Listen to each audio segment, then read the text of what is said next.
Et salut tout le monde, ici Myrmecoant, on se retrouve aujourd'hui pour une vidéo très spéciale. Alors, ce sera pas sur des fourmis, ah ça y est, oui, c'est sur des phasmes. Alors voilà, j'ai voulu varier un petit peu, que de faire que de la fourmi. Je me suis dit, tiens, pourquoi pas vous présenter mes phasmes que j'ai reçus il y a quelques jours. Je les ai reçus, pour tout vous dire, je les ai reçus hier. Hier midi, je les ai reçus, et puis du coup, je les ai mis dans un terrarium cubique de 45 par 45 par 45. Donc au moins, je suis sûr qu'ils ont de la place. Bon, là, ce que vous pouvez voir, c'est juste du rosier que j'ai cueilli. Enfin, des branches de rosier que j'ai cueilli chez moi. Hein. Donc aucun pesticide, rien du tout. Donc comme vous pouvez le voir, c'est des petits phasmes comme ça. Alors pour le nom de l'espèce, je ne saurais vous le dire parce qu'à chaque fois il me sort de la tête. J'arrive jamais à le retenir, cette espèce là. Mais je sais que là c'est des juvéniles, donc ils ont fait à peu près juste une mue, voire deux mues, mais c'est tout.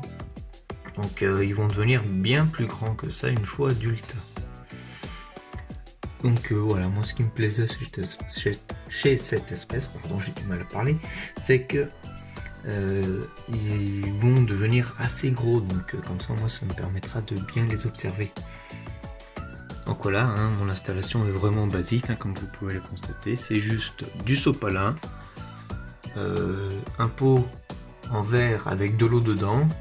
J'ai percé le couvercle et j'y ai mis les feuilles, les branches de rosier. Donc j'en ai trois de phasme. J'en ai un là, un ici comme vous pouvez le voir, et un caché là-bas.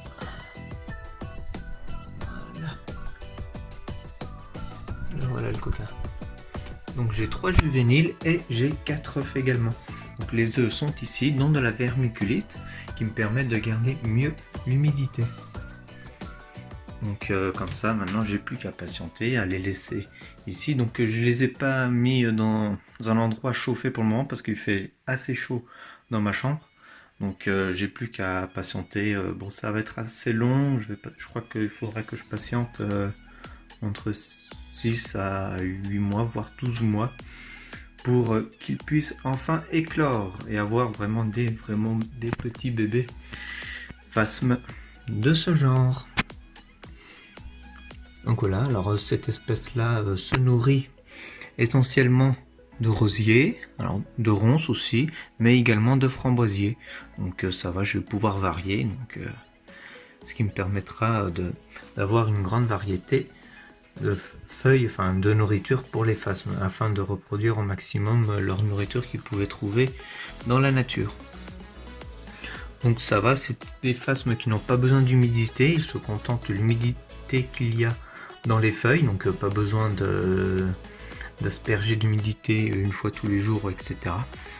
Voilà, un terrarium sec avec des feuilles suffit amplement pour cette espèce. Donc c'est une espèce que l'on peut quand même recommander aux débutants.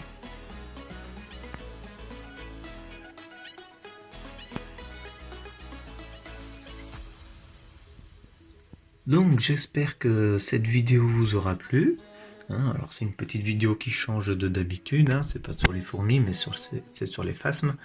Donc n'hésitez pas à me le dire en commentaire si vous aimez bien ce genre de vidéo.